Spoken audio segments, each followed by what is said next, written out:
العظیم ربی اشرح لی صدری ویسر لی امری واحلل عقدۃ من لسانی یفقہوا قولی اعوذ باللہ من الشیطان الرجیم بسم اللہ الرحمن الرحیم الحمدللہ الذی لا یبلغ مدحتہ القائلون ولا یحصی نعماءہ العادون ولا یؤدی حق المجتہدون الذی لا یدرکہ بعد الہمم ولا ینالہ غوث الفتن الذی لیس لصفتہ حد محدود ولا نعت موجود ولا وقت معدود ولا عجل ممدود فاطر الخلائق بقدرتہ ونشر الریاح برحمتہ ووطد بالسحور میدان ارضہ اول الدین معرفت الجبار والصلاة والسلام علی سید العرب والعجم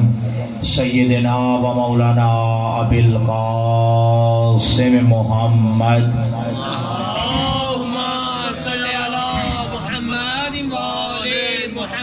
ثم الصلاة والسلام علی اہل بیتہ الطیبین الطاہرین المعصومین المنتخبین المنتجبین المتقرمین المتشرفین الذین اذهب اللہ عنہم الرجس وطہرہم تطہیرا اللہم صلی علی محمد وآل محمد سیما بقیت اللہ العظم المنتظر امام زماننا حاضر روحی ورواح العالمین مقدمہ الفدا اجل اللہ تعالی فرجہ الشریف واللعنت الدائمت الباقیت المستمرہ علی اعدائہم اجمعین اما بعد فقد قال اللہ تبارک و تعالی فی کلام المجید و فرقان الحمید بسم اللہ الرحمن الرحیم ان الدین عند اللہ الاسلام وقال فی مقام آخر ومن یبتغی غیر الاسلام دینا فلن یقبل منہ وہوا فی الآخرت من الخاسرین مل کے صلوات پڑھیے محمد و آل محمد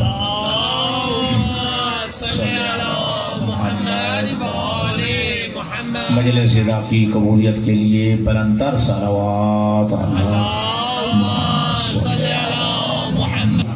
آپ کی خدمت عالیہ میں تلاوت کرنے کا شرف حاصل کیا، جس میں خالق اکبر نے انسانوں کی ہدایت کے لیے ایک راستے کا اعلان کیا کہ میں نے ایک راستہ بنایا ہے انسانوں کی ہدایت کے لیے، کیونکہ میں نے کائنات کی مخلوقات کو بالخصوص جنوں اور انسانوں کو کیونکہ بے مقصد پیدا نہیں کیا، عبث پیدا نہیں کیا، فضول پیدا نہیں کیا، لہٰذا ان کی ہدایت کے لیے میں نے ایک راستے کا بھی تعین کیا ہے، ایک راستے کا بھی اعلان کیا۔ فرمایا ان الدین عند اللہ الاسلام، اللہ کے نزدیک دین اسلام ہے۔ سمجھ آ رہی ہے جی میری بات کی؟ جتنے حضرات بھی تشریف فرما ہیں، میرے لیے کوئی مسئلہ نہیں ہے، کوئی پرابلم نہیں ہے۔ ایک آدھ بندہ بھی میری کسی بات کو اپنے ذہن میں لے کے اٹھ گیا، آپ کی نجات کے لیے بھی کافی ہے اور میری نجات کے لیے بھی کافی ہے۔ ان الدین عند اللہ الاسلام، اللہ کے نزدیک دین اسلام ہے۔ ومن یبتغی غیر الاسلام دینا فلن یقبل منہ وہو فی الآخرۃ من الخاسرین، اور جو بندہ دین اسلام کے علاوہ کسی اور دین کو اپنے لیے پسند کرے گا تو فلن یقبل منہ، اس کا وہ دین ہرگز قبول نہیں کیا جائے گا، وہو فی الآخرۃ من الخاسرین، اور دوسری بات یہ ہے کہ وہ بندہ آخرت میں خسارہ اٹھانے والوں میں سے ہوگا، نقصان اٹھانے والوں میں سے ہوگا، کیونکہ اعلان کیا کہ میرے نزدیک جب دین اسلام ہے تو پھر اس کے علاوہ کسی اور دین کو پسند کرنے کا کیا مقصد ہے، کسی اور دین پہ چلنے کا جو ہے کیا مقصد ہے۔ لہذا دین اسلام کے علاوہ کسی اور دین کو اپنے لیے پسند کرے گا، پہلی بات تو یہ ہے کہ اس کا وہ دین قبول نہیں کیا جائے گا، اور دوسری بات یہ کہ وہ انسان قیامت کے دن خسارہ اٹھانے والوں میں سے ہوگا، نقصان اٹھانے والوں میں سے ہوگا۔ تو اس دین کا بنانے والا اللہ ہے، اور اس دین کا پہنچانے والے پیغمبر خدا ہیں، اور اس دین کے محافظ علی سے لے کر ہادی مہدی تک پیغمبر کے سچے 12 جانشین ہیں۔ دین بنانے والا اللہ ہے، دین پہچان پہنچانے والے پیغمبر گرامی قدر ہیں، اور اس دین کی حفاظت کرنے والے یعنی محافظ دین علی سے لے کر ہادی مہدی تک یہ پیغمبر کے سچے 12 جانشین ہیں۔ اللہ تبارک و تعالی نے دین اسلام کو ایسے قوانین کا مجموعہ بنایا ہے کہ وہ قوانین انسان کی دنیاوی زندگی بھی اور آخرت کی زندگی کی نجات کے لیے کافی ہیں۔ یعنی یہ کہ بلکہ یوں کہوں کہ دنیا کی زندگی کی کامیابی کے لیے بھی اور آخرت کی جو زندگی ہے اس کی کامیابی کے لیے بھی یہ قوانین ضامن بن کے آئے ہیں۔ جو ان قوانین پہ عمل کرے گا اس کی دنیا بھی جو سنور جائے گی اور اس کی آخرت بھی سمجھ جائے گی۔ تو دین اسلام ان قوانین کا میرے عزیز اور دوستو بھائیو بزرگوں ان قوانین کا مجموعہ ہے کہ جو انسان کی دنیاوی زندگی کی بھی نجات کی ضامن ہے اور آخرت کی زندگی کی بھی نجات کی ضامن ہے۔ اگر انسان چاہتا ہے کہ میری دنیا بھی سنور جائے اور میری آخرت بھی سنور جائے تو ان قوانین پہ عمل کرنا واجب ہے جن قوانین کو اللہ نے بھیجا، اور قوانین کے مجموعے کا نام دین اسلام رکھا ہے۔ سبحان اللہ سبحان اللہ۔ جی اس قوانین کا مجموعے کا نام اللہ نے دین رکھا ہے۔ اور چونکہ یہ انسان دو چیزوں سے مرکب ہے، یعنی انسان دو چیزوں سے مل کر بنا ہے، جسم اور روح۔ بات سمجھیے گا، انسان جو ہے یہ مرکب ہے دو چیزوں سے مل کر بنا ہے، یعنی جسم اور روح۔ ٹھیک ہے جی، اکیلے جسم کو بھی انسان نہیں کہتے، اکیلے روح کو بھی انسان نہیں کہتے۔ ٹھیک ہے جی، یعنی جسم اور روح ملے ٹھیک ہے تو انسان بنتا ہے۔ اور ہم دلیل یہ دیتے ہیں کہ سبحان الذی اسری بعبدہ، بابرکت ہے وہ اللہ جس نے اپنے عبد کو معراج کرائی ہے۔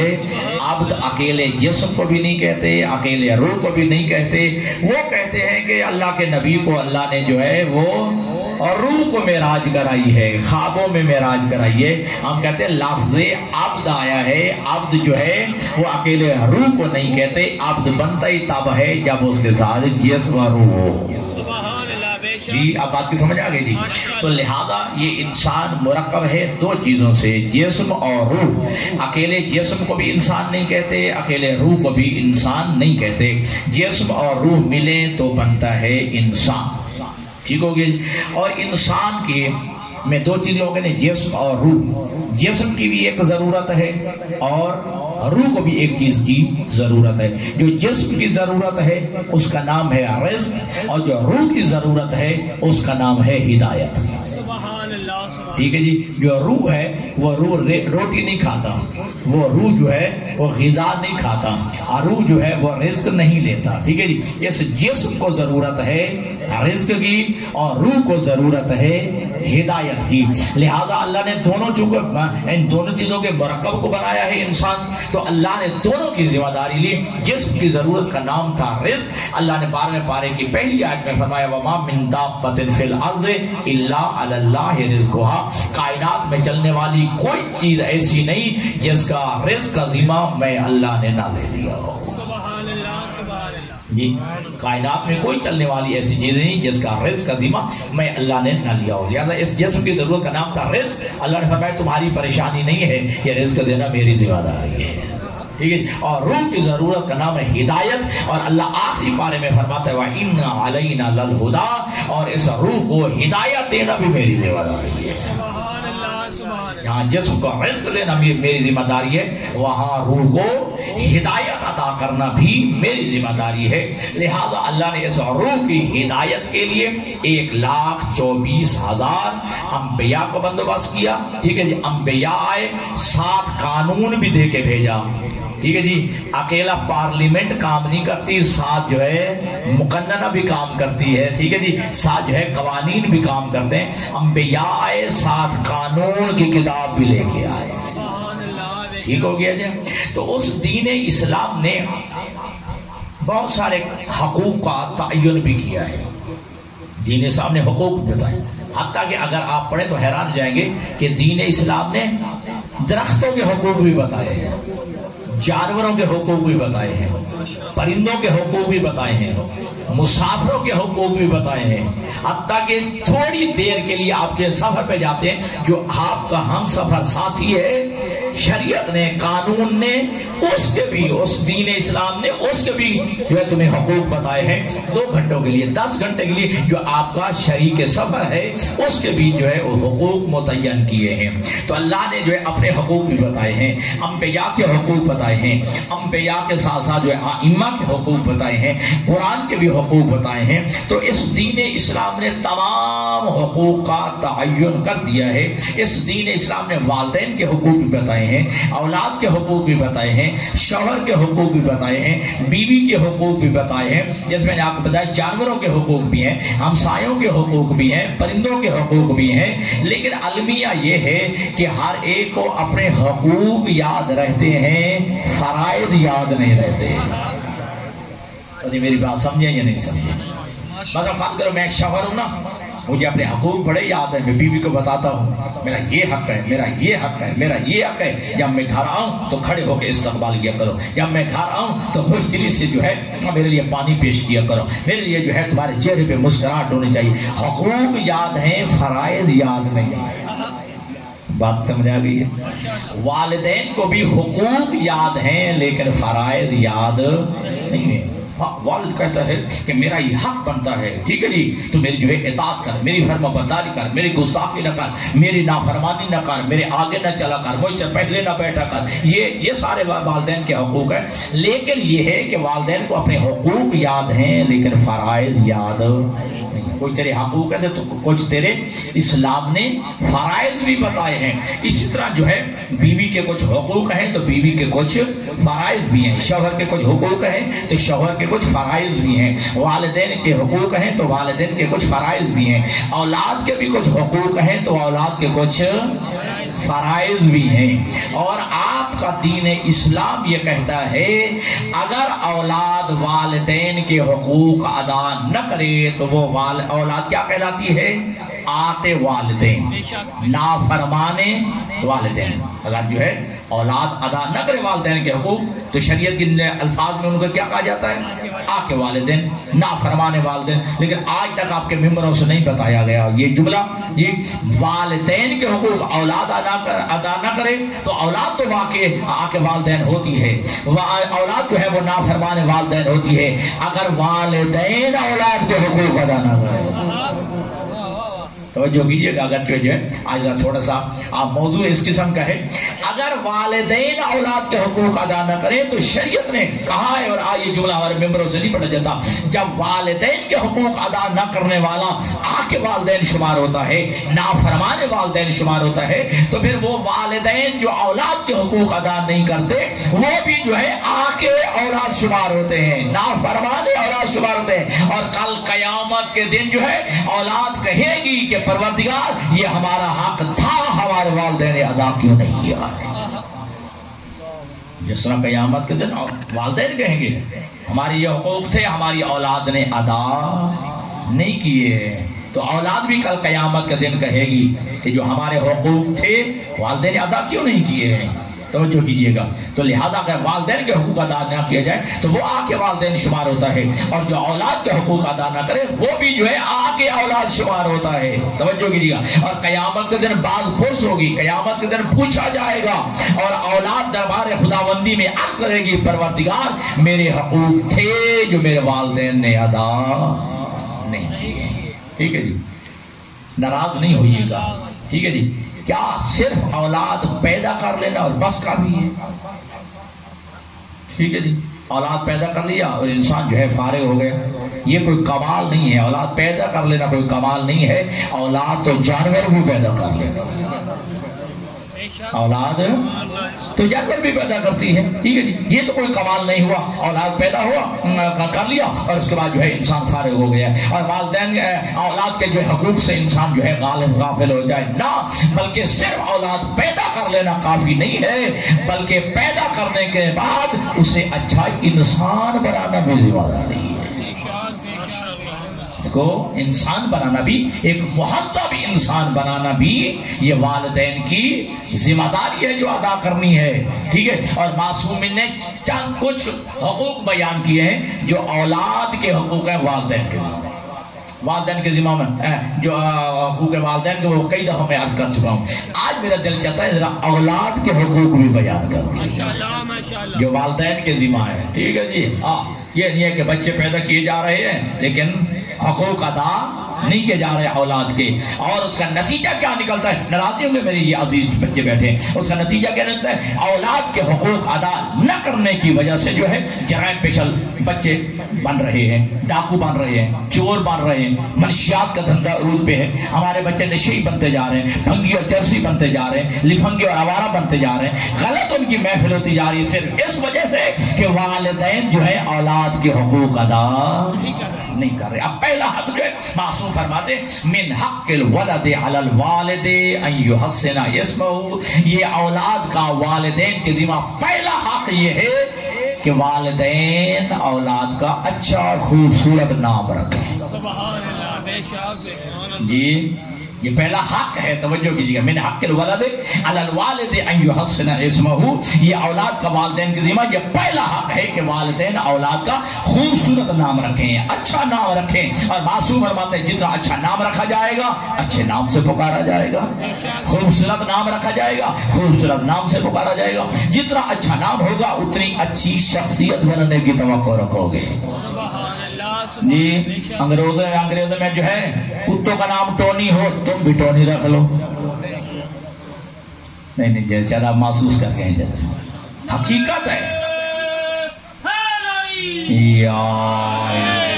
ہاں کچھ حقائق بھی ہمیں بیان کرنے دیجیے گا. ٹھیک ہے جی, ہمارے بھی کچھ حقوق ہیں, ہماری بھی کچھ ذمہ داریاں جو ادا کرنا ہے. ٹھیک ہے, جو انگریزوں میں کتوں کے نام ہے, بلیوں کے نام ہے, جانوروں کے نام ہے, تم اپنے بچوں کے نام رکھ لیتے ہو.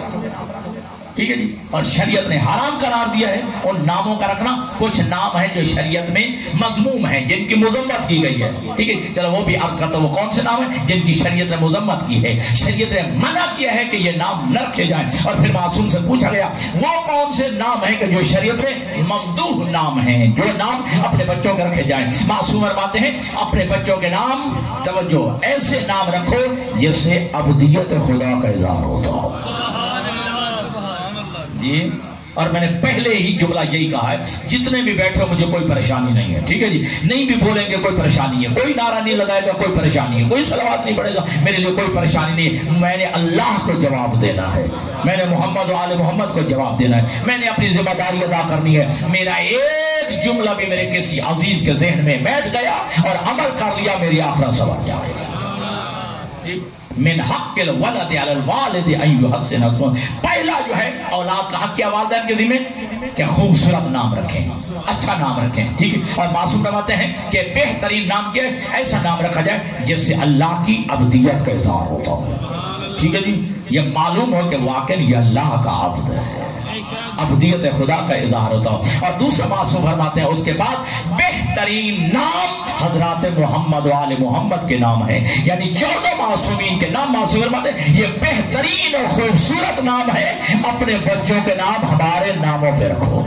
سبحان اللہ سبحان اللہ, اپنے بچوں کے نام ہمارے ناموں پہ رکھو. تمہارے لیے تو آئیڈیل موجود ہے نا, اشارہ میں نے کرنا سمجھنا آپ نے. جن کے آئیڈیل نہیں ہیں, جن کے لیے نمونے نہیں ہیں تو نہیں ہیں, تمہارے لیے تو آئیڈیل موجود ہیں. ٹھیک ہے جی, اور ان ناموں سے کوئی خوبصورت نام بھی ہوں گے. پھر تمہیں اللہ اکبر یا رسول اللہ یا علی, جی تمہارے لیے آئیڈیل موجود ہے, تمہارے سامنے جو ایسے نام موجود ہیں ان سے خوبصورت نام کائنات میں نہیں ہیں. ٹھیک ہے, اللہ نے جو ہے معصوم نے فرماتے ہیں کہ 14 معصومین کے نام تمہارے لیے آئیڈیل ہیں. ان ناموں پر جو ہے اپنے بچوں کے نام رکھو. توجہ, جن کے پاس 14 آئیڈیل ہوں وہ انڈیا کے جو ہے اداکاروں کے نام رکھیں, انڈیا کے اداکاروں کے نام رکھیں, فلمی ایکٹر کے ناموں پہ اپنے بچوں کے نام رکھیں. پھر کل جو ہے کس منہ سے جواب دو گے ائمہ کے سامنے, ماننے والے ہمارے تھے, نام رکھنا بھی گوارا نہیں کیا. ہاں یہ میں نے جلدی میں نہیں کہا ہے, جب یہ آیت مجیدہ یہ قل لا اسألکم علیہ اجرا الا المودۃ فی القربى، ٹھیک ہے میرا حبیب کہہ دیجیے میں تم سے تبلیغ رسالت کی کوئی اجرت طلب نہیں کرتا، میں کوئی قیمت نہیں مانگتا، ہاں قیمت کیا ہے؟ میری اہل بیت کے ساتھ محبت رکھنا۔ تو معصوم سے پوچھا گیا کم از کم مولا یہ بتائیے ایسا عمل بتا دیجئے وہ عمل انجام دیں اور ظاہر ہو کہ ہم آپ کے محب ہیں۔ سبحان اللہ، توجہ کیجئے خیر، ایسا عمل بتائیے کہ جس کے انجام دینے کے بعد پتہ چلے کہ ہم آپ کے ماننے والے ہیں، آپ سے محبت رکھتے ہیں۔ معصوم فرماتے ہیں کم از کم جو ہے ہماری محبت کا جو دعویٰ کرنے والوں یہ ہماری محبت ہے، اپنے بچوں کے نام ہمارے نام پہ رکھ لو۔ سبحان اللہ، سبحان اللہ، جی اپنے بچوں جی اپنے بچوں کے نام ہمارے نام پہ رکھ لو، ٹھیک ہے جی۔ تو معصوم فرماتے ہیں پہلا حق کیا ہے اولاد کا والدین کے ذمہ کہ اچھا اور خوبصورت نام رکھیں، اور معصوم ارشاد فرماتے ہیں ابھی بچہ ماں کے شکم میں ہو، یہ وہ موضوعات جو کبھی نہیں پڑھے جاتے ہیں، ٹھیک ہے جی۔ نعرے لگوانے مجھے آتے ہیں، میں نے 2-3 دن نعرے لگوا لیے ہیں، اور الحمدللہ مجھے لگوانے آتے ہیں، ہاں بہترین نام، ٹھیک ہے جی۔ اور معصوم فرماتے ہیں جب بچہ ماں کے شکم میں ہو، ابھی ماں کے پیٹ میں ہے، ٹھیک ہے جی، اس وقت 2 نام تجویز کر دو۔ ابھی ماں کے پیٹ میں ہے، ماں کے شکم میں ہے، تمہارے معصوم فرماتے ہیں 2 نام ان کے تجویز کر دو بچے کے، محمد اور فاطمہ۔ سبحان اللہ، سبحان اللہ، اللہ صلی علی محمد و آل محمد۔ ابھی ماں کے شکم میں بچہ، لیکن معصوم فرماتے ہیں اس کے 2 نام تجویز کر دو، محمد اور فاطمہ۔ اگلا جملہ سنیں، معصوم فرماتے ہیں اگر بچہ جو پیدا ہو جائے، اگر پیدا ہونے والا بچہ ہے لڑکا، ٹھیک ہے، تو پھر 7 دن تک محمد کہہ کے پکارو۔ ہائے ہائے ہائے، 7 دن تک اسے محمد کہہ کے پکارو، 7ویں دن کے بعد تمہاری مرضی، یا نام محمد برقرار رکھو یا نام جو ہے تبدیل کر دو۔ اس طرح پیدا ہونے والا بچہ جو ہے وہ ہے بیٹی، تو معصوم فرماتے ہیں 7 دن تک اسے فاطمہ کہہ کے پکارو۔ سبحان اللہ، سبحان اللہ، 7 دن تک اسے فاطمہ کہہ کے پکارو۔ کتنے پیارے نام ہیں، اور معصوم فرماتے ہیں ابھی بچہ دنیا میں آیا نا، نام رکھ دو محمد اور فاطمہ۔ سبحان اللہ، پیدا ہونے والا بچہ ہو بیٹا، 7 دن تک محمد کہہ کے پکارو، اگر پیدا ہونے والا بچہ ہے بیٹی تو 7 دن تک جو ہے اسے فاطمہ کہہ کے پکارو۔ سبحان اللہ، جی، اور معصوم کے جملے ہیں، یا ایک آدمی جو ہے امام کی خدمت میں آیا، مولا فرماتے ہیں اتنے دنوں سے تو کہاں رہا ہے، آیا نہیں، کہا مولا اللہ تعالیٰ نے جو ہے مجھے بیٹا عطا کیا ہے، 2 روایتیں ہیں، بیٹا عطا کیا ہے، کیا نام رکھا ہے؟ محمد۔ روایت کہتی ہے امام صادق جھکتے گئے، ایسے لگ رہا تھا جیسے سجدے میں جا رہے ہو۔ اگر بیٹے کا نام محمد رکھا ہے، میرے نانا کے نام پہ رکھا ہے، میرے جد کے نام پہ رکھا ہے، تو اس کے احترام کرنا، ٹھیک ہے جی۔ اچھا، وہ روایت بھی اگرچہ مومنین کے آنکھوں میں آنسو آ جاتے ہیں، سعونی نام کا جو ہے امام کا صحابی ہے، کچھ دنوں کے بعد آیا، مولا امام صادق فرماتے ہیں کہاں تک؟ مولا میں اس وجہ سے کہ اللہ نے مجھے بیٹی عطا کی ہے، اگر بیٹی عطا کی ہے تو نام کیا رکھا ہے؟ کہا مولا میں نے اس کا نام فاطمہ رکھا ہے، ٹھیک ہے جی۔ اور معصوم کے جو ہے نام فاطمہ رکھ رہا ہے، پھر لا تضربھا وجہہا، بیٹی کے منہ پہ تماچا نہ مارنا، اگر نام فاطمہ رکھا ہے تو۔ بات جو ہے آگے بڑھی، میں بڑھا دوں، تو بچہ جو ہے ماں کی شکم میں 2 نام تجویز کر دو، محمد اور فاطمہ۔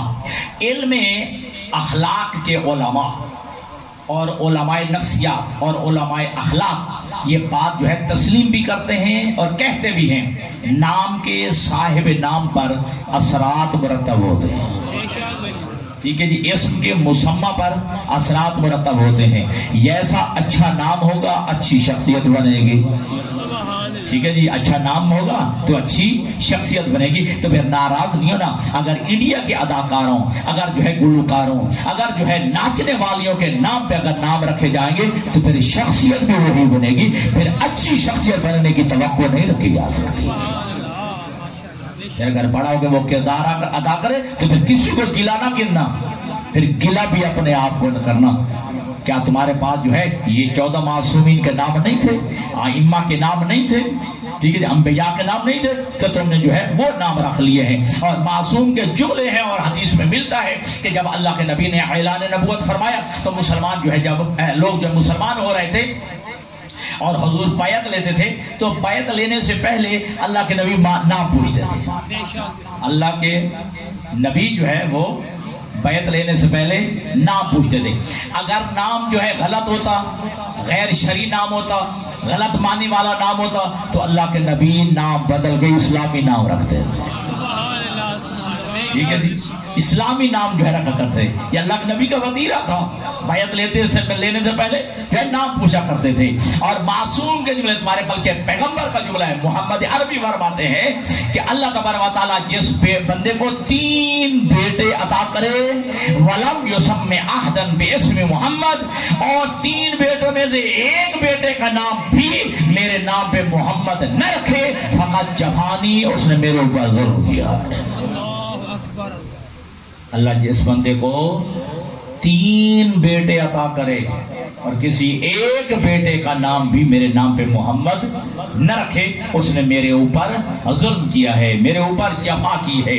اب یہ لفظ جفانی اللہ کے نبی نے 3 دفعہ فرمایا ہے. ایک دفعہ اس حدیث میں فرمایا، ذرا توجہ کے ساتھ جو ہے، اب نیند غالب نہیں آنی چاہیے، ذرا تھکاوٹ نہیں.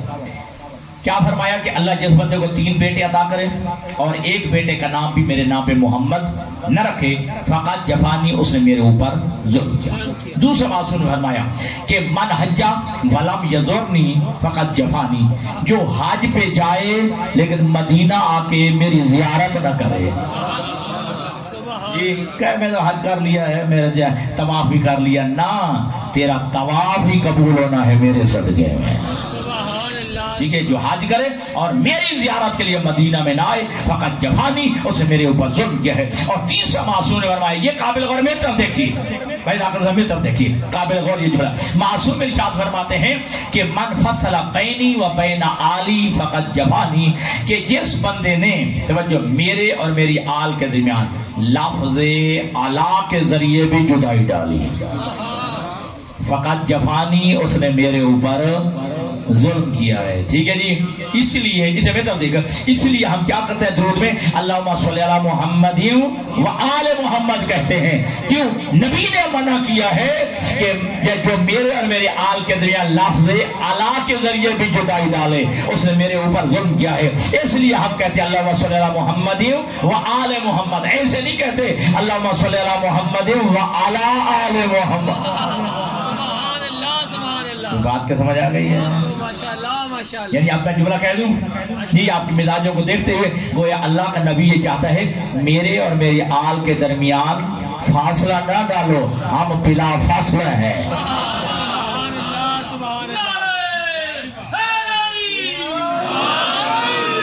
یعنی میرے الحمدللہ میرے عزیز بیٹھے ہو بات سمجھ گئے، جو مصطفیٰ لفظ علا کے ذریعے جدائی کو پسند نہیں کرتا ہے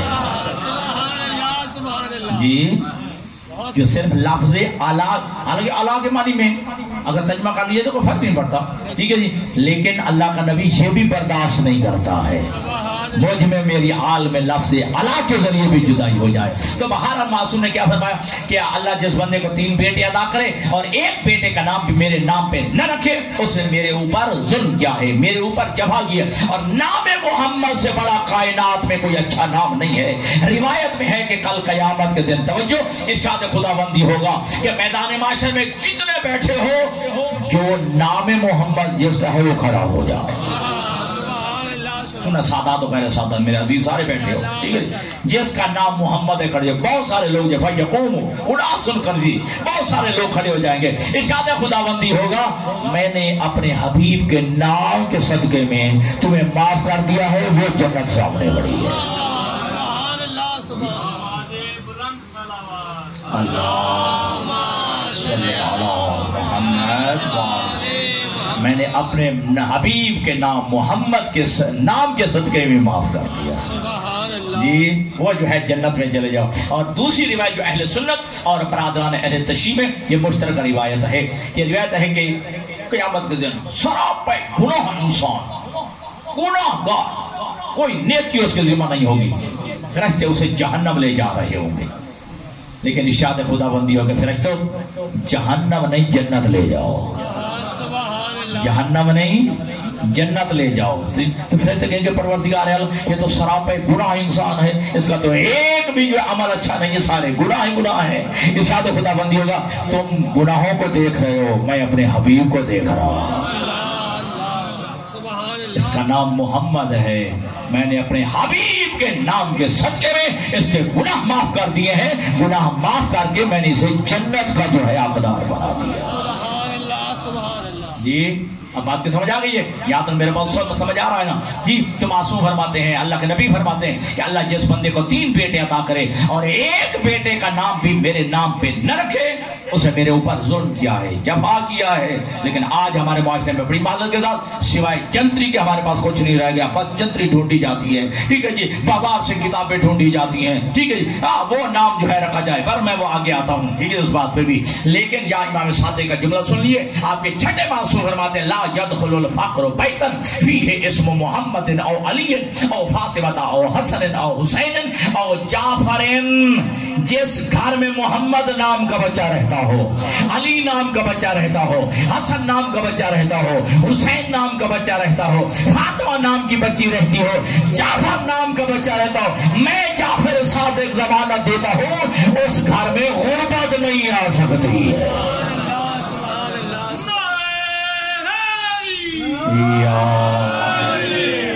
جی جس گھر میں ان ناموں والے بچے رہتے ہوں، صادق آل محمد ضمانت دے رہے ہیں، اس گھر میں جو ہے فقر و فاقہ اور غربت و تندرستی نہیں آ سکتی ہے. تو لہذا پہلا حق کیا ہے اولاد کا والدین کے ذمہ کہ والدین بچے کا خوبصورت نام رکھیں، اچھا نام رکھنا نہیں، اچھا نام رکھیں، ایو حسن اسمہ، اچھا نام رکھیں، خوبصورت نام رکھیں. لیکن ہمارے معاشرے میں ایک بڑی خرابی یہ پائی جاتی ہے، ہم نام کے رکھنے میں انفرادیت کا شکار ہو جاتے ہیں، انفرادیت کے چکر میں پڑ جاتے ہیں. بعض اوقات تو بعض گھر مہینہ 1.5 مہینہ تک جو ہے نام ہی نہیں پکتا، ڈھونڈنے میں لگ جاتا ہے. ٹھیک ہے جی، چاہتا کیا ہے بندہ، میں اپنے بیٹے کا نام ایسا رکھوں جو پورے خاندان میں نام ہو. یہ نام یار یہ تو فلانے بچے کا ہے، یہ نام یہ تو فلاں کا ہے، یہ تو فلاں کا ہے. جی نام کے انفرادیت کے چکر میں پڑ جاتے ہیں کہ ایسا نام میرے بیٹے کا ہونا چاہیے جو خاندان میں جو ہے وہ نام نہیں ہونا چاہیے، بلکہ انسان کا پاس چلے وہ تو یہ چاہتا ہے میرے بیٹے کا وہ نام ہو جو دنیا میں کسی کا نہ ہو. ٹھیک ہے جی، ہاں نام کے چکر میں بڑے پڑ جاتے ہیں اور مہینہ 2 مہینہ جنتریاں ڈھونڈتے رہتے ہیں، پوچھتے رہتے ہیں، یہ کرتے رہتے ہیں، وہ کرتے رہتے ہیں، نام کی انفرادیت کے چکر میں پڑ جاتے ہیں. آپ کی جو ہے میں اس سستی کو دور کرتے ہوئے ایک جملہ کہہ رہا ہوں، اگر نام میں تکرار ہو بھی گیا تو کیا فرق پڑتا ہے؟ کیوں بھول جاتے ہو اللہ نے حسین کو جتنے بیٹے عطا کیے، حسین نے ہر بیٹے کا نام علی رکھا ہے. جی تکبیر، اللہ اکبر، نعرہ رسالت یا رسول اللہ، نعرہ حیدری آواز بلند تر صلوات، اللہم صلی علی محمد وآل محمد. اللہ نے حسین کو جتنے بیٹے عطا کیے، حسین نے ہر بیٹے کا نام شادی علی رکھا ہے. سبحان اللہ. اور اللہ نے حسین کو جتنی بیٹیاں عطا کی ہیں ہر بیٹی کا نام فاطمہ رکھا ہے. سبحان اللہ. سبحان. اور میرے عزیزوں یہ وہ موضوعات ہیں جو عام پڑھے نہیں جاتے، بیان نہیں کیے جاتے ہیں، اور ان موضوعات پہ بڑی محنت ہوتی ہے اور بہت کچھ جو ہے کتابوں کو جو ہے ڈھونڈ کے تلاش کر جو ہے ان موضوعات کو جو ہے تیار کیا جاتا ہے. تو اللہ نے جتنے حسین کو بیٹی عطا کی ہر بیٹے کا نام علی رکھا ہے، اور جتنی بیٹیاں اللہ نے حسین کو عطا کی ہیں ہر بیٹی کا نام جو ہے وہ فاطمہ رکھا ہے. یہ 7 نسبت ہے، توجہ 7 نسبت ہے. علی زین العابدین، علی اکبر، علی اصغر، نام علی ہے. یہ پہچان کے لیے جو ہے یہ نسبت کے علی زین العابدین، ٹھیک ہے، علی اکبر، علی اصغر، نام علی ہے. اس طرح ہر بیٹی کا نام حسین نے فاطمہ رکھا ہے. ٹھیک ہے جی، یہ 7 نسبت ہے، ورنہ ہر بیٹی کا نام فاطمہ ہے. فاطمہ کبریٰ، فاطمہ صغریٰ، فاطمہ وسطیٰ. ٹھیک ہے جی، اور یہ سکینہ کا اصل نام فاطمہ ہے. سکینہ تو حسین اس لیے پکارتے تھے کہ میرے سینے پہ سوتی ہے، مجھے تسکین ملتی ہے. سبحان اللہ. سبحان اللہ. میرے سینے پہ سوتی ہے مجھے سکون ملتا ہے، اصل نام فاطمہ ہے۔ اب بات سمجھ آ گیا؟ تو اگر نام میں تکرار ہو بھی گیا تو کیا فرق پڑتا ہے؟ خاندان میں دو نام کے بچے ہو گئے تو کیا فرق پڑتا ہے؟ ٹھیک ہے جی، تو ہر بیٹے کا نام علی رکھا ہے، ہر بیٹی کا نام فاطمہ رکھا ہے۔ اب آپ کی توجہ اپنی طرف جو ہے مبذول کرانا چاہتا ہوں کہ جب یہ آل محمد کا قافلہ جو ہے اسیر ہو کے واقع کربلا کے بعد یزید کے دربار میں پہنچا تو یزید نے جو ہے تعارف کرانا جب پوچھا کہ اے قیدی تیرا نام کیا ہے؟ سید سجاد نے کہا انا علی ابن الحسین، میں حسین کا بیٹا علی، میں حسین کا بیٹا علی ہوں۔ یہ یزید پتہ شاید کیا کہتا ہے؟ میں نے تو سنا ہے کہ حسین کا ایک بیٹا علی کربلا میں مارا گیا ہے۔ سننا جملہ، میں نے سنا ہے کہ حسین کا ایک بیٹا علی کربلا میں بھی شہید ہو گیا ہے۔ امام زین العابدین فرماتے ہیں ہاں وہ میرا بھائی تھا، اس کا نام علی اکبر تھا، اللہ نے اسے درجہ شہادت عطا کی ہے۔ اب یزید نے تنزن کہا، توجہ، یزید نے تنزن کہا کیا تیرے باپ علی کو کوئی اور نام نہیں ملا تھا؟ ہر بیٹے کا نام علی رکھ دیا ہے۔ اس وقت امام سجاد نے جملہ کہا تیرا باپ معاویہ چاہتا تھا کہ میرے دادا علی کا نام مٹ جائے، اس لیے میرے باپ حسین نے اپنے ہر بیٹے کا نام علی رکھا تاکہ قیامت تک کے لیے نام علی زندہ باد ہو جائے۔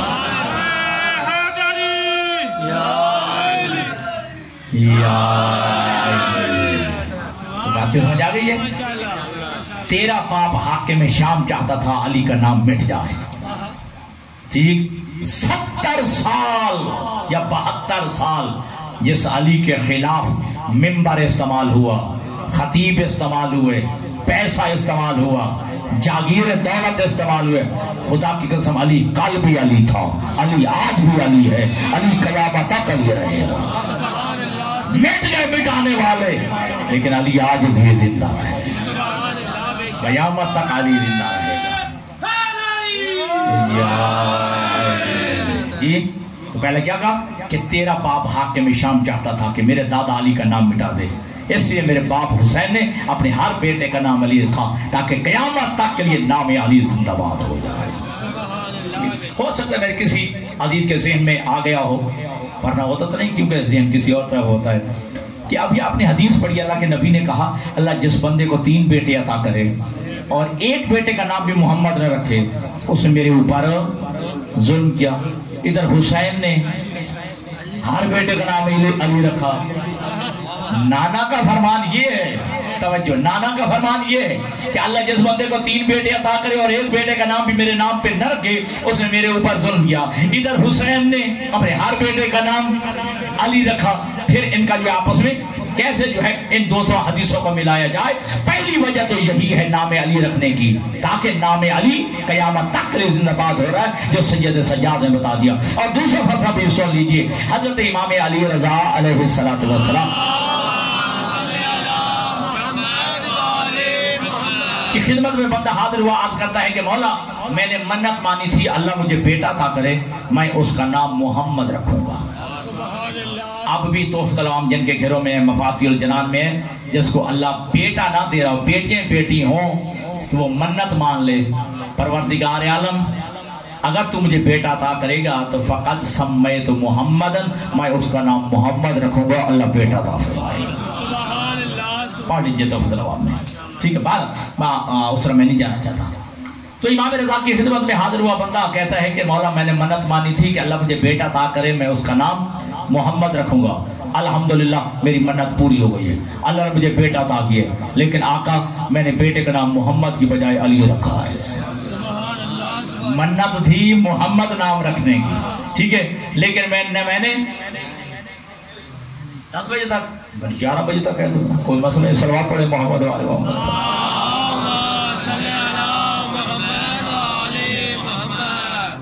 نام منت مانی تھی کہ اللہ مجھے بیٹا عطا کرے، میں نام اس کا محمد رکھوں گا، لیکن آقا والا میری منت پوری ہو گئی ہے، اللہ نے مجھے بیٹا عطا کیا لیکن میں نے نام اس کا علی رکھا ہے، تو کیا آقا میری جو ہے منت ٹوٹ گئی؟ میری وہ نظر ختم ہو گئی, مجھے کفارہ دینا پڑے گا. امام فرماتے ہیں نہیں نہیں, نہ تیری منت ٹوٹی ہے نہ تجھے کفارہ دینا پڑے گا. کہتے ہیں مولا منت تو مانی تھی نام محمد کی, ٹھیک ہے, نام رکھ لیا میں نے علی, میری منت ختم نہیں ہو گئی, مجھے کفارہ نہیں دینا پڑے گا. توجہ, امام فرماتے کہ نہیں تجھے کفارہ دینے کی ضرورت نہیں ہے, تمہیں تیری منت ٹوٹی نہیں ہے. کیوں؟ تم نے میرے نانا کا فرمان نہیں سنا, انا و علی من نور واحد, بائیں اور علی نور کے دو حصے ہیں. اب نام علی رکھ یا نام محمد رکھ کوئی فرق نہیں پڑتا.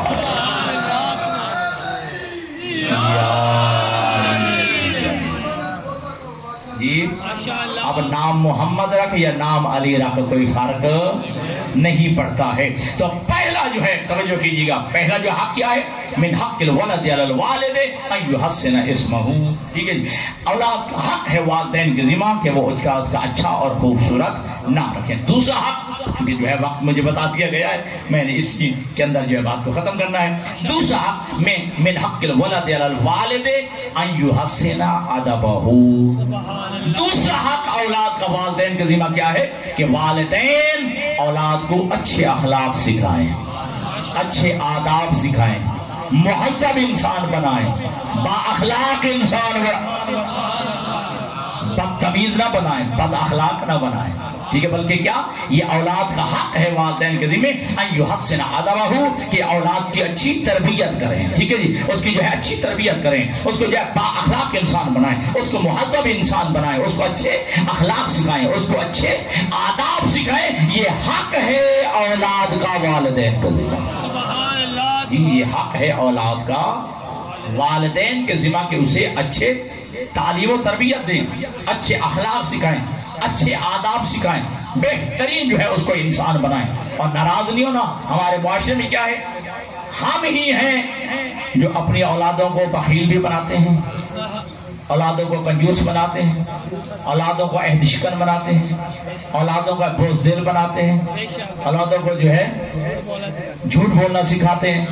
وہ ہے نا یاد, بندہ آیا نا دروازے پہ, ٹھیک ہے, دستک دی, ٹھیک ہے جی, پتہ چل گیا کہ وہ بندہ آیا ہوا ہے, ٹھیک ہے, بچے کو کہا جا جا, اور اس کو کہا بابا کہہ رہے ہیں, بابا گھر پہ نہیں ہے.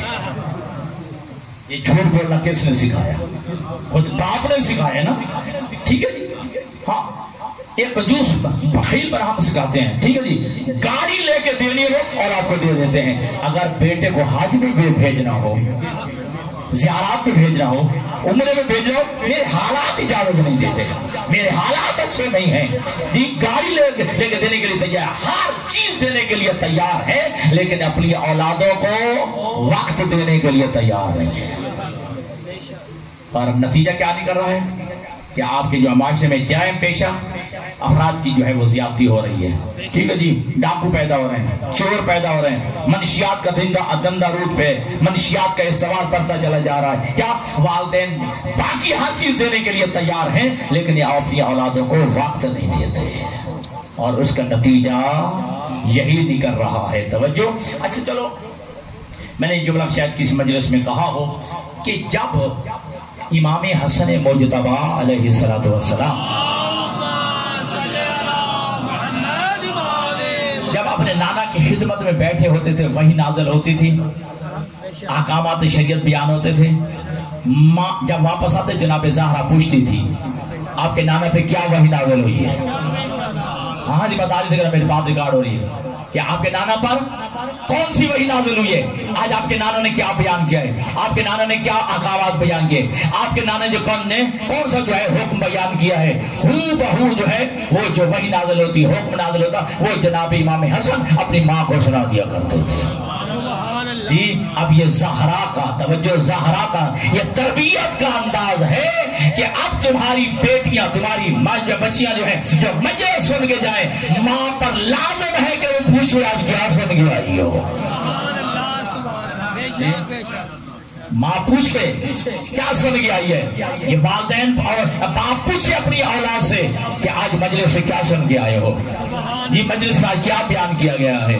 یہ حق ہے کہ پوچھیں, ٹھیک ہے جی. اور کلفی کھلانے کے لیے چلے جاتے ہیں, ایس کریم کھلانے کے لیے چلے جاتے ہیں جی, لے جانے کے لیے مری چلے جاتے ہیں, ہر کام کرنے کے لیے رات کو 15 منٹ بچے کو بچی کو نہیں دے سکتے کہ اس سے اصول دین سن لیں. اسے فروردین سونے، اسے کلمہ یاد کرا دیں، اسے 14 معصومین یاد کرا دیں۔ ناراض ہو گئے کوئی فرق نہیں پڑتا، صلوات پڑھیں محمد والے۔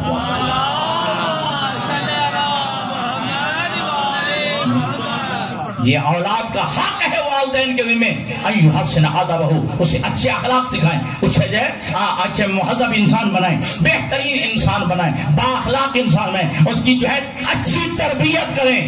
ایک جملہ کہہ رہا ہوں، میں شریعت کی طالب علم ہوں اور ذمہ داری سے کہہ رہا ہوں، جب تک میں زندہ ہوں میں جملے کا ذمہ دار ہوں، شادی کرنا واجب نہیں ہے، اولاد پیدا کرنا واجب نہیں ہے، لیکن اللہ اولاد دے دے تربیت کرنا واجب ہے۔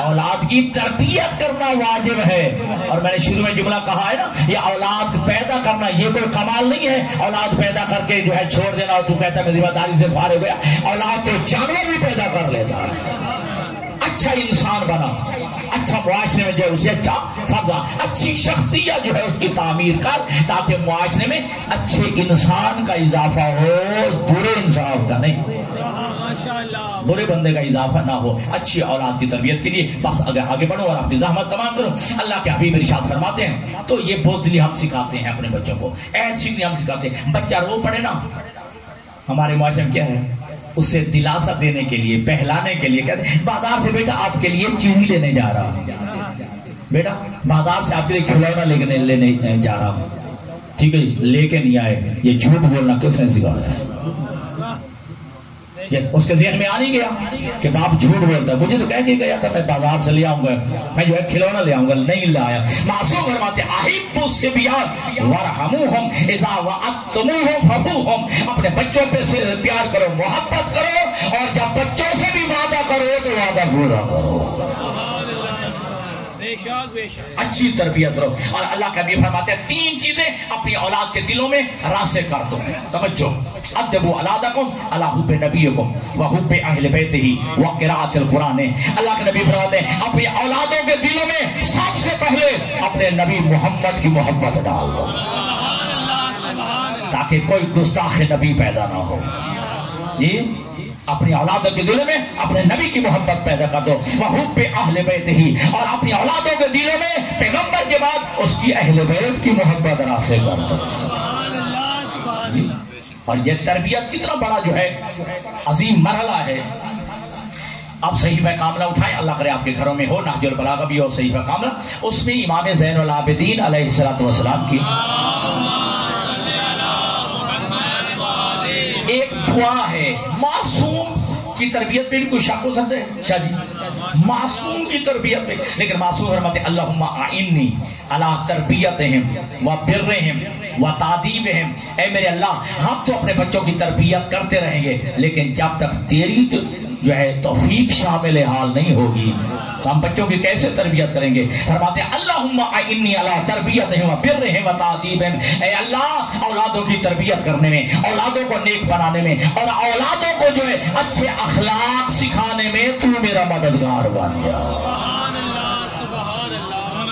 ٹھیک ہے جی۔ تیسری چیز جو ہے وقراءۃ القرآن، اپنے بچوں کے دلوں میں قرآن پڑھنے کی اور قرآن کی محبت ڈال دو، ٹھیک ہے جی، تاکہ کوئی گستاخ قرآن پیدا نہ ہو۔ اب جملہ میں نے سمجھنا ہے، اگر نہ آیا تو مجھے افسوس رہے گا کہ آج جو ہے ہم گورنمنٹ آف سویڈن کی مذمت کرتے ہیں کہ جنہوں نے قرآن کو جلایا ہے، اس بندے کی بھی مذمت کرتے ہیں جس نے قرآن کو جلایا ہے، لیکن 1400 سال پہلے اگر قرآن جلانے والے کی سزا مل جاتی تو آج کسی بدبخت کو قرآن جلانے کی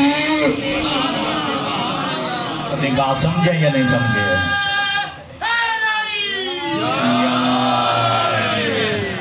بس آخری جو اور آپ کی زحمت تمام۔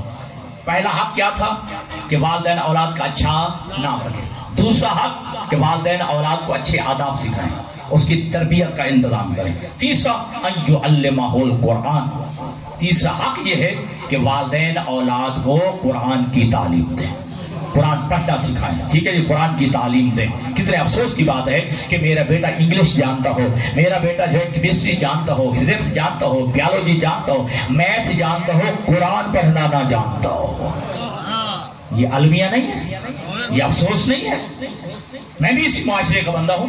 ہم جو ہے بچوں کو میتھ پڑھانے کے لیے، بیولوجی پڑھانے کے لیے، فزکس پڑھانے کے لیے، کیمسٹری پڑھانے کے لیے، سائنس پڑھانے کے لیے کتنے اچھے ٹیوشن کا بندوبست کرتے ہیں، کتنے اچھے ٹیوٹر کا انتظام کرتے ہیں. میرے سارے دوست بیٹھے ہو، ہم نے قرآن پڑھانے کے لیے بھی ٹیوشن کا بندوبست کیا ہے. اتنا قرآن کو مظلوم بنا لیا گیا. کیا ٹیوٹر کا بندوبست کیا قرآن کی تعلیم کے لیے؟ اور میں اپنے سمیت آپ کو نہیں کہتا، میرے کان میرے اپنے زیادہ قریب ہے بنسبت تمہارے. کتنی دفعہ میں نے قرآن کو پڑھا ہے، کتنی دفعہ میں نے قرآن کو با ترجمہ پڑھا ہے، کتنی دفعہ میں نے قرآن کو با تفسیر پڑھا ہے. صرف قرآن جو ہے وہ جھوٹی قسموں کو کھانے کے لیے قرآن نازل ہوا تھا، صرف بچیوں کو جہیز میں دینے کے لیے. جی ابھی بیٹھ کے گانے گائے جا رہے ہیں، مجرا ہو رہا ہے، کنجریاں ناچ رہی ہیں. اب بچی کو رخصت کرتے وقت قرآن اوپر کیا جا رہا ہے. اب کیا ضرورت پڑ گئی ہے؟ ابھی تک تو قرآن کے خلاف کام کرتا رہا. ابھی یار مجرا ہوا ہے، کنجریاں ناچتی رہی ہیں. ٹھیک ہے جی، نامحرموں کے سامنے جو ہے تمہاری بے پردہ عورتیں آئی ہیں. اب تھوڑی دیر کے بعد جب رخصت ہونے لگی ہے، اب جو ہے قرآن کے سائے میں جا رہی ہے. قرآن اس لیے نازل ہوا تھا، قرآن ہدایت کے لیے نازل ہوا تھا، جھوٹی قسموں کے لیے نازل نہیں ہوا، عدالتوں میں اٹھانے کے لیے نازل نہیں ہوا، بچیوں کو جو ہے جہیز میں دینے کے لیے نازل نہیں ہوا. قرآن ہدایت کا حاصل کرنے کے لیے نازل. بات جو ہے لمبی ہو گئی ہے، محسوس نہ کیجیے گا. یہ درد دل تھا اور میں نے نہیں، اگر عرض کرنا تو کس نے کرنا ہے. ٹھیک ہے. اور یاد رکھیے گا دوستو، یہ تربیت کا انداز ہے. معصوم فرماتے ہیں کہ اپنے بچوں کی تربیت کرو، ابھی ماں کے شکم میں ہو تربیت شروع کر دو.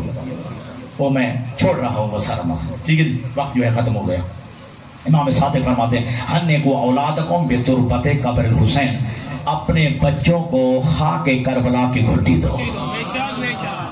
اپنے بچوں کو خاک کربلا کی گھٹی دو. بچہ پیدا ہوتا گھٹی دی جاتی ہے نا، شادی جن کے پوتے نواسے ہو گئے ہاں، بچوں کو گھٹی دی جاتی ہے، زمزم ملا دیا جاتا ہے، یہ شہد ملا جاتا ہے. معصوم فرماتے ہیں کہ جب گھٹی دو تو اس میں خاک کربلا بھی ملا دو، حسین کی قبر کی مٹی بھی ملا دو. ہن کو اولادکم بتربت قبر الحسین، اپنی اولادوں کو خاک کربلا کی گھٹی دو. امام سے پوچھا گیا مولا کیوں؟ کہا یہ تمہاری بچوں کی تربیت کا طریقہ میں بتا رہا ہوں. اگر تم چاہتے ہو کہ تمہاری اولادیں کربلائی بنے، اگر تم چاہتے ہو تمہاری اولادیں حسینی بنے، آج ہی انہیں خاک کربلا کی گھٹی دو، تاکہ پہلے ہی دن جو ہے اس بچے کا رشتہ کربلا والوں سے جڑ جائے. اللہ اکبر. یا رسول اللہ، یا علی، زندہ باد، زندہ باد، زندہ باد، مردہ باد، مردہ باد، مردہ باد.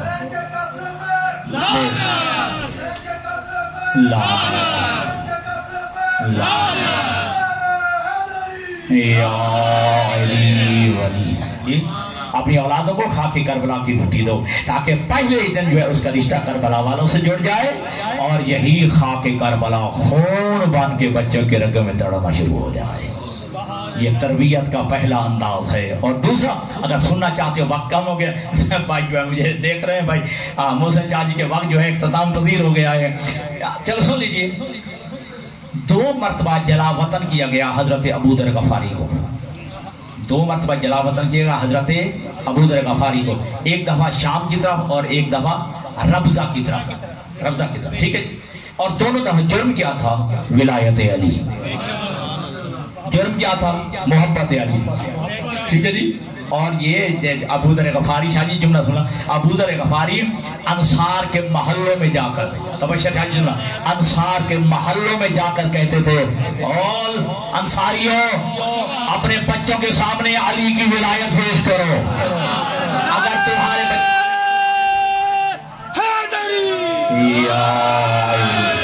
اپنے بچوں کے سامنے علی کی ولایت پیش کرو. اگر تمہارا بچہ جو ہے علی کی ولایت سن کے چہرہ کھول اٹھے، سمجھنا اپنے باپ کا ہے. اگر چہرہ مرجھا جائے، اس کی ماں سے پوچھنا اس کا باپ کون ہے.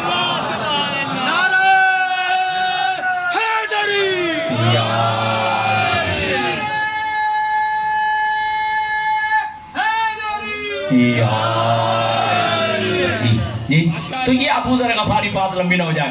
دو دفعہ جلاوطن یہ گیا شام اور افضل کی طرف. جرم تھا علی کی ولایت.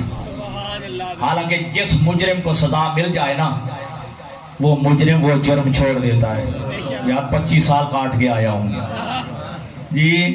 بعد والی زندگی بڑی جو ہے داڑھی بھی رکھ لی نمازی بن گیا ہے. ٹھیک ہے وہ جرم چھوڑ دیتا ہے اس کی سزا مل جاتی ہے. عجیب بات ہے جرم تھا علی کی ولایت. شام بھیجا گیا. شام بھی علی کے دشمن کا شہر. ٹھیک ہے جی. وہاں بھی کھڑے ہو کے اپنے ہاتھ آسا جو ہے ہاتھ میں لیتے اور شام کے چوک میں کھڑے ہو کے ابو ذر غفاری کہتے ایھا الناس انا جندب بن جنادہ صاحب رسول اللہ. توجہ کیجئے گا میں جو میرا نام جانتا ہے وہ تو جانتا ہے جو نہیں جانتا سنے میں جندب بن جنادہ ہوں. نام جو ہے میرا یہ ہے. لوگ مجھے ابو ذر غفاری کے نام سے جانتے ہیں. صاحب رسول اللہ میں پیغمبر کا صحابی ہوں. سمیت رسول اللہ صلی اللہ علیہ وآلہ وسلم اپنے کانوں سے میں نے حضور کی زبانی سنا. حضور فرما رہے تھے علی خیر البشر من ابا فقد کفر. پوری کائنات کے لوگوں سے علی افضل ہے. جو علی کے افضل ہونے کا انکار کرے بندہ دائرہ اسلام سے خارج ہے.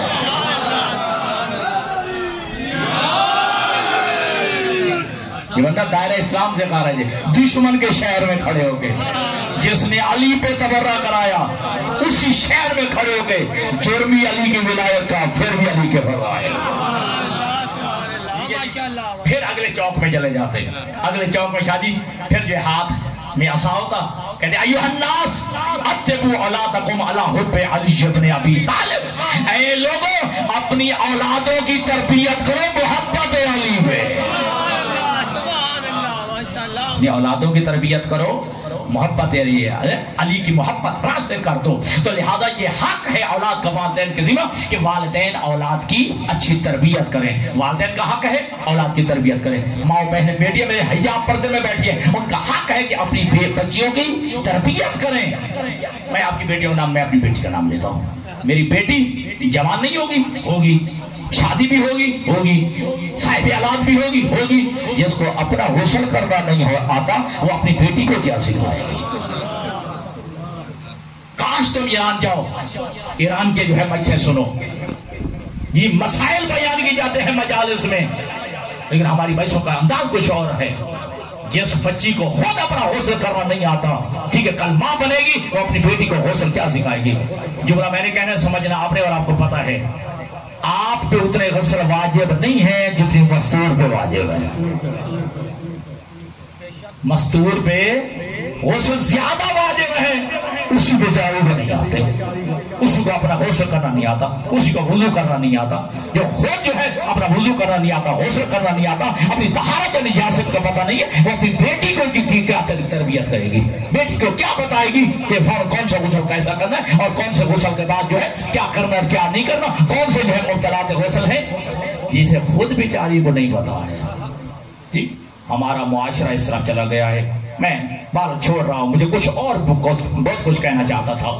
تربیت کیجئے. میری مائیں بہنیں بیٹیاں بھی اپنی بچیوں کی تربیت کریں. میرے بھائی جتنے بیٹھے جتنے بزرگ بیٹھے اپنی اولادوں کی تربیت کرو.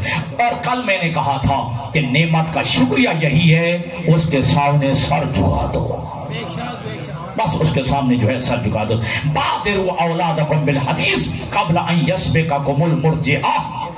اپنی اولادوں کو گمراہ ہونے سے پہلے انہیں حدیث معصوم کی تربیت دو.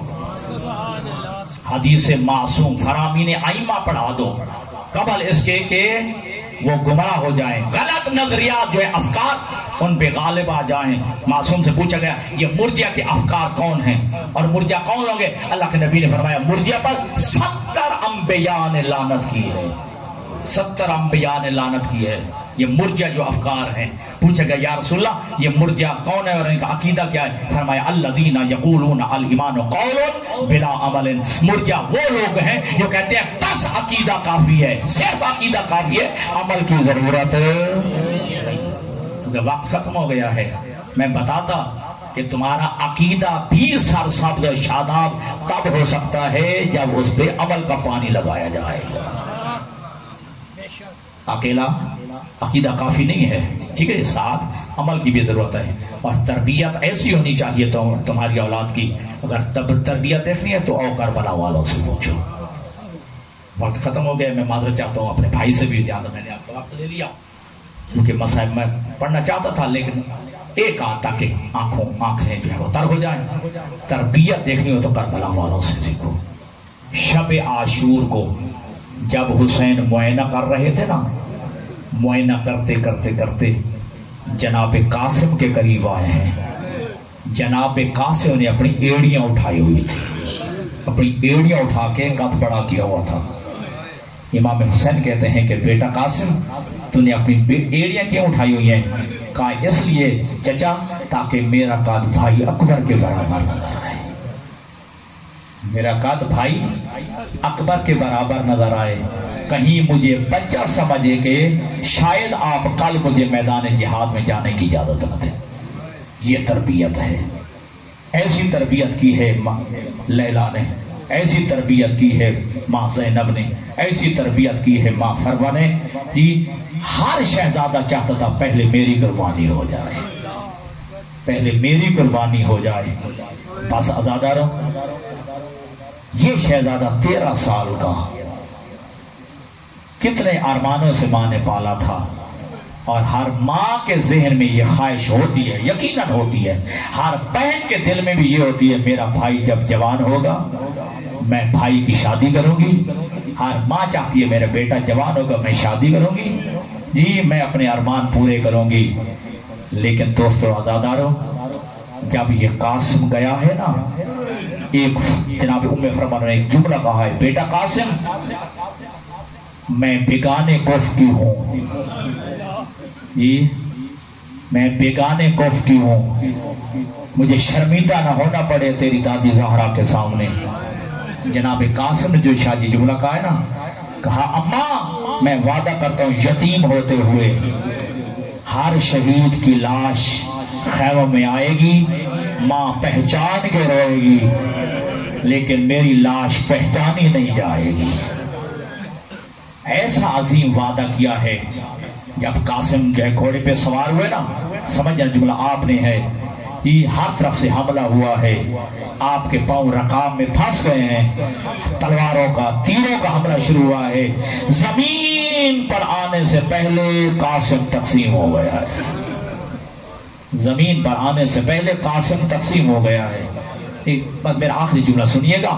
جب قاسم گر گئے نا, ٹکڑے ٹکڑے لاش کے ہو گئے, ہر ٹکڑے میں سے آواز آئی السلام علیکم یا مولایا, اے چچا میرا سلام ہو, حسین آئے ہیں. کیا دیکھا عجیب منظر ہے, کہیں قاسم کی لاش نظر نہیں آ رہی ہے. آواز دیتے ہیں قاسم بیٹا مجھے آواز دو, میں تیرا چچا آ گیا ہوں. سنو گے جملہ, اچانک حسین نے دیکھا کوئی بزرگ ہے جو قاسم کی لاش کے ٹکڑے جمع کر رہا ہے, قاسم کی لاش کے ٹکڑے جمع کر رہے. حسین کہتے ہیں اے بزرگوار تو کون ہے میرے اوپر مہربانی کرنے والا؟ اور وہ بزرگ کہتا ہے اے بھائی حسین نہیں پہچانا, میں جنت البقیع سے تیرا بھائی حسن آ گیا ہوں, میں جنت البقیع سے تیرا بھائی حسن آ گیا ہوں. بس رونے والوں عزاداروں, حسین نے کپڑا بچھایا ہے, جناب قاسم کی لاش کے ٹکڑے جو ہے جمع کیے ہیں اور لے کے آئے ہیں خیمہ میں. میں نے یہ سارا مسائل چھوڑ کے بس ایک جملہ سن لیجئے. کٹے ہوئے جو ہے ٹکڑے جو ہے حسین نے ایک طرف رکھے, ادھر جو ہے پامال لاش اکبر کی رکھی, درمیان میں حسین بیٹھ گئے اور اپنا ایک ہاتھ قاسم کی لاش کے ٹکڑوں میں رکھا اور اپنا ایک ہاتھ جو ہے جناب علی اکبر کے سینے پہ رکھا اور آسمان کی طرف منہ کر کے ایک جملہ کہا الہی غربت الحسین, اے اللہ حسین کی غربت دیکھ, حسین کتنا غریب ہو گیا. وہ آخر دعوانا